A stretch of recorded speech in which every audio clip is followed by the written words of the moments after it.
Hi everyone, and welcome to our latest edition of Cruise of the Week. Hi, I'm James. I'm the founder of Panache Cruises, and today I'm here with my colleague Milo. Hi Milo. Hello. And today we're talking about Atlas Ocean Voyages. Now, some of you might think an expedition cruise line is all about Antarctica and Antarctic, those bookends of the world. But there's a lot in between, and Milo has been on a cruise with Atlas to Europe, exploring France and Spain. Milo, how did you find it? Yeah, it was great. It was a fantastic experience. It was fantastic just to get that sort of expedition style experience much closer to home, and around the Mediterranean. It was great. Brilliant. So Atlas, 200 people on board. Yeah, Yeah, quite small ships in this day and age, yeah, but some real differences between what you might call mainstream cruising and small ship expedition cruising. So let's talk a little bit about that, Milo. So from a food point of view, you've been on mainstream cruises, larger cruise ships. yeah. What did you find the difference from a food point of view? The food was great. The food was absolutely fantastic. There was rarely little fault at all. It was much more personalised. That's from the service, the waiters. It was all a absolutely fantastic standard. The waiters knew what you wanted to drink. They knew what you would like as a side each night. For example, I really enjoyed the truffle mac and cheese. Amazing. And each night, the waiter would come up to me and he would say, "Do you fancy the truffle mac and cheese tonight?" Every time it was a yes. Yeah. And also with the wines as well. It was all great. It was fantastic. And I bet all the waiters and the guys, the crew on board, I bet they all knew your name by the time Yeah, you'd got off the ship. yeah. And they knew what you were going to drink at the bar. How did you find the entertainment on board?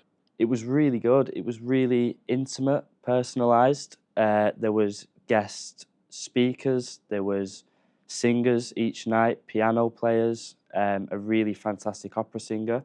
It was really, really good. And it was really informative as well. They had, when I was on board, it was a guest chocolatier. That was fantastic. And also a owner of a quite a famous art gallery in Canada.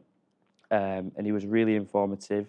They give you really deep insights into all things art, all things culinary, really informative, and it was a fantastic experience. Great. No, it sounds like you've had a fantastic time. But what about the ship itself?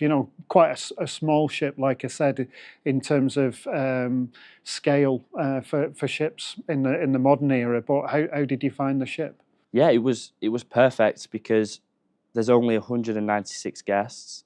You always have that space to be alone by yourself. But if you didn't want to, you could always mix yourself and speak to other guests on board. It was really good to sort of get that space when you wanted when you wanted to be on your own. But when you wanted to mix with other people and connect with other guests on board or the crew, you could do that in the lounges. There's so many different spaces to speak to other people and be on your own. It was really good. It was a perfect blend. Amazing. And again, I think the thing that comes to mind with me with smaller ships is that they can get into small, more intimate ports as well. I don't know whether you experienced any of that on your cruise, whether they stayed away from the bigger ports of call and went to more unique and smaller places. Yeah, definitely. So the itinerary was great. It had a really great blend of the smaller, more intimate ports of call that we could get right into. We didn't need a tender for the smaller ports. For example, Lille Rousse in Corsica and Propriano.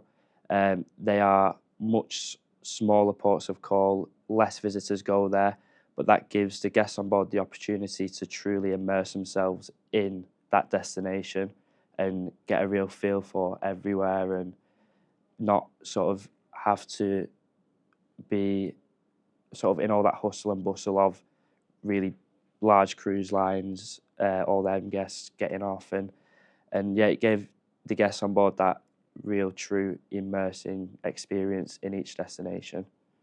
Brilliant. Fantastic, Milo. Really appreciate you joining me today. So It's okay. I think for those people who think expedition cruising is just for those polar regions, think again.